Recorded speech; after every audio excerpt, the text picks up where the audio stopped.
इस वीडियो में हम लोग फोरियर सीरीज़ के जो कोफिशिएंट्स होते हैं a naught a n b n means जो फोरियर कोफिशिएंट्स होते हैं उनके बेसिस पे थ्योरम जो है वो हम डिस्कस करेंगे।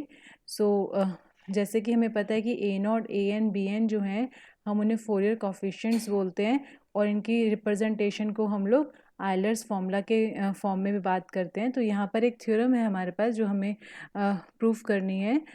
वो जो थ्योरम है that is if f is bounded and integrable on minus pi to pi, अगर हमारा जो फंक्शन है वो बाउंडेड और इंटीग्रेबल है on minus pi to pi and if a n comma b n are its Fourier coefficients, a n और b n क्या हैं, अगर फोरियर कोफिशिएंट्स हैं then summation a n square plus b n square converges. तो हमें ये proof करना है कि ये जो समेशन है मीन्स ये जो सीरीज़ है वो क्या करेगी, कन्वर्ज करेगी। तो हम स्टार्ट करते हैं। हम लोगों ने ये टर्म जो है वो कंसीडर किया। अभी हमें पता लग जाएगा कि हमने इस तरह का कंसेप्ट क्यों लिया। अभी के लिए हमें इस स्टेप को पर्टिकुलरली ध्यान रखना पड़ेगा कि f minus summation n from 1 to m a n cos n x plus b n sine n x का होल स्क्वायर। अब देखो किसी भी एक्सप्रेशन का स्क्वायर जो होता है वो हमेशा नॉन नेगेटिव होता है, मीन्स वो greater than equal to zero होता है। तो अगर हमारा इंटीग्रेंड जो है अगर वो नॉन नेगेटिव है तो इंटीग्रल की जो वैल्यू आती है वो भी हमारे पास क्या होती है, नॉन नेगेटिव होती है, जो कि मैंने नेक्स्ट लाइन में लिखा कि अगर मैं इसकी इंटीग्रेशन करूँ from minus pi to pi तो वो भी हमारे पास क्या आएगी, greater than equal to zero. Next step में हम क्या करते हैं, हम इसकी इंटीग्रल का जो ये फॉर्मूला लगेगा basically a minus b whole square. First term हमारी a जो है वो f हो जाएगा और b जो है वो ये पूरा का पूरा एक्सप्रेशन हो जाएगा। हमने यहाँ पे होल स्क्वायर का फॉर्मूला अप्लाई किया तो a का स्क्वायर प्लस बी का स्क्वायर माइनस 2ab होगा और उसमें भी जब हम 2 इंटू ए इंटू बी करेंगे मतलब जब हमारा f जो है वो इन टर्म से मल्टीप्लाई जब होगा तो वो टर्म्स भी सेपरेट हो जाएंगे बिकॉज यहाँ पर बीच में एडिशन है। तो -2 में ये ए बी वाली जो टर्म है वो हमारे पास 2 पार्ट्स में ब्रेक हो जाएंगे बिकॉज एक टर्म बनेगी -2f a n cos n x और एक बनेगा -2f b n sine n x जो हमने यहाँ पे रिप्रेजेंट किया। नेक्स्ट स्टेप पे चलते हैं। नेक्स्ट स्टेप में हम लोगों ने क्या किया, ये वाली टर्म जो है जो एफ स्क्वायर डी एक्स वाली टर्म है उसे हमने लेफ्ट हैंड साइड में रखा। ये जो टर्म है 2 -2 ये राइट हैंड साइड पे जाके प्लस में 2 हो जाएगी जो कि ये वाली टर्म है। सिमिलरली नेक्स्ट जो टर्म है हमारे पास -2 वो भी राइट हैंड साइड में जाके प्लस हो जाएगी जैसा कि हमने यहाँ पे चेक किया दिस वन।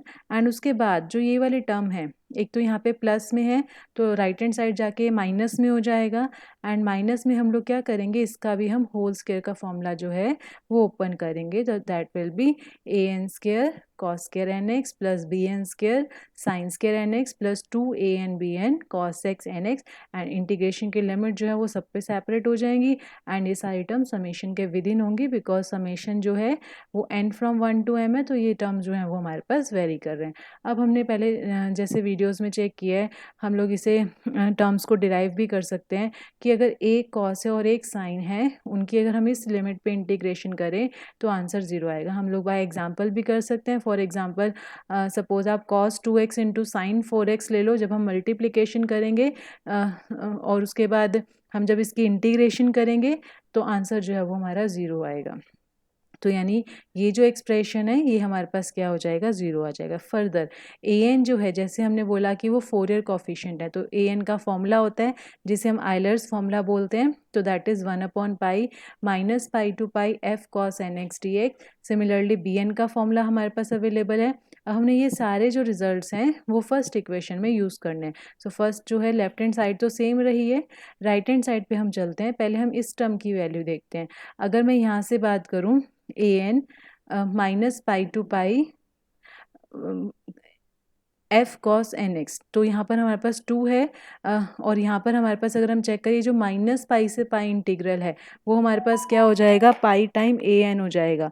क्योंकि अगर हम लोग क्रॉस मल्टीप्लाई करें तो क्रॉस मल्टीप्लाई जब हम करेंगे तो ये हमारे पास क्या आ जाएगा, पाई इंटू ए एन आ जाएगा इस इंटीग्रल की वैल्यू। तो ये जो इंटीग्रल है minus pi to pi f cos n x उसकी वैल्यू क्या आ जाएगी, पाई ए एन।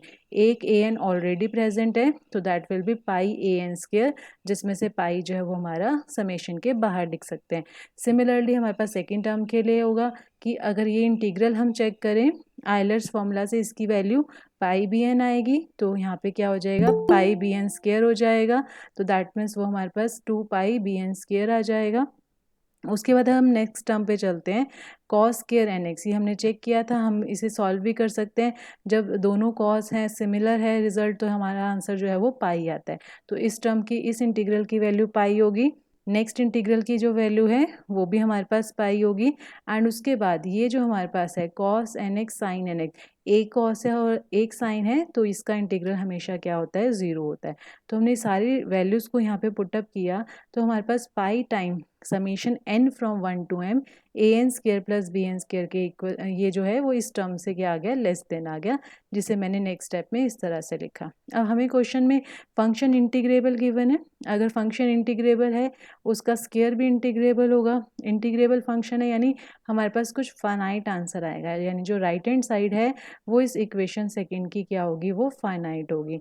दैट मीन्स अगर ये राइट हैंड साइड फाइनाइट है, मीन्स कोई फाइनाइट नंबर है, तो यानी जो लेफ्ट हैंड साइड है वो उस नंबर से क्या होगा, उस नंबर से क्या होगा, लेस देन इक्वल टू होगा। अब हमने जो समेशन लिया है ये हमने बेसिकली, अगर हम चेक करें, हमने पार्शियल सम लिया है n फ्रॉम 1 to m, और अगर हम m को इन्फिनिटी लेके जाएं तो वो जो हमारे पास है, क्योंकि हम लोगों ने पढ़ा हुआ है सीरीज़ में कि अगर सीरीज कब कन्वर्ज करती है, जब उसका पार्शियल सम कन्वर्जेंट हो, तो यहाँ पे बेसिकली पार्शियल सम जो है वो हमारा less than equal to m है, मीन्स किसी नंबर से स्मॉल है, यानी वो फाइनाइट है, यानी वो कन्वर्जेंट है। तो अगर पार्शियल सम कन्वर्जेंट है तो जो इनफाइनाइट सीरीज़ है वो भी क्या होगी, कन्वर्जेंट होगी। तो इस तरह से हम लोगों ने ये जो एक्सप्रेशन है प्रूफ किया कि a n square plus b n square, where a n और बी एन क्या है, फोरियर कोफिशिएंट्स हैं, तो इस तरह की अगर हम एक सीरीज़ बनाते हैं तो दैट इज़ कन्वर्जेंट। नेक्स्ट हम प्रॉपर्टीज़ हैं, प्रॉपर्टीज़ ऑफ फोरियर कोफिशिएंट। अगर f हमारा बाउंडेड और इंटीग्रेबल फंक्शन है, a n and b n are its Fourier coefficient, then prove this condition, जिसे हम बेसल्स इनइक्वालिटी भी बोलते हैं। तो यहाँ पे जो प्रूफ है, अभी जो मैंने थ्योरम डिस्कस किया, बिल्कुल सेम इसका प्रूफ चलेगा। ये सेकेंड इक्वेशन तक जस्ट हमने सॉल्व करना होगा। तो फर्स्ट हमने डिस्कस किया, सेकेंड जो है, अगर f जो है वो बाउंडेड और इंटीग्रेबल है and a n and b n जो है they are Fourier coefficients, then a n and b n tend to zero as n approaches to infinity. तो इसमें भी हमने पहले थ्योरम तो यहाँ तक तो करना ही है, उसके बाद हम यहाँ पे चलते हैं। अभी हमने क्या प्रूफ करा है, a n square plus b n square वाली जो सीरीज़ है वो क्या है, कन्वर्जेंट है। ये सीरीज़ में हमारे पास एक रिजल्ट होता है कि अगर हमारी सीरीज़ जो है वो कन्वर्जेंट है तो उसकी nth टर्म जो है वो ज़ीरो को अप्रोच करती है। ये हमने सीरीज़ में रिजल्ट किए हुए हैं। तो अगर सीरीज़ कन्वर्जेंट है तो उसकी nth term means a n square plus b n square जो है वो कहाँ अप्रोच करेगी, ज़ीरो को, as n approaches to infinity. But अब ये क्या है, ये फर्स्ट टर्म जो है वो स्केयर है किसी नंबर का, सेकेंड टर्म भी हमारे पास क्या है, स्केयर है किसी नंबर का, तो मीन्स ये हमारे पास ग्रेटर देन ज़ीरो है, फर्स्ट टर्म भी greater than equal to zero है। इसका मतलब इन्हें सेपरेटली क्या होना पड़ेगा, ज़ीरो होना पड़ेगा, क्योंकि अगर दो पॉजिटिव टर्म्स का या दो नॉन नेगेटिव टर्म्स का एडिशन ज़ीरो हो रहा है, यानी हर टर्म को इंडिपेंडेंटली क्या होना पड़ेगा, ज़ीरो होना पड़ेगा। यानी जो ए एन है वो भी ज़ीरो को अप्रोच करेगा और जो बी एन है वो भी ज़ीरो को अप्रोच करेगा। तो इस तरह से हम लोगों ने जो सेकेंड प्रॉपर्टी है वो भी प्रूफ कर दी कि अगर a n b n Fourier coefficients हैं और अगर हम एन को इन्फिनिटी अप्रोच कराएं तो ए एन और बी एन जो है they will tend to zero.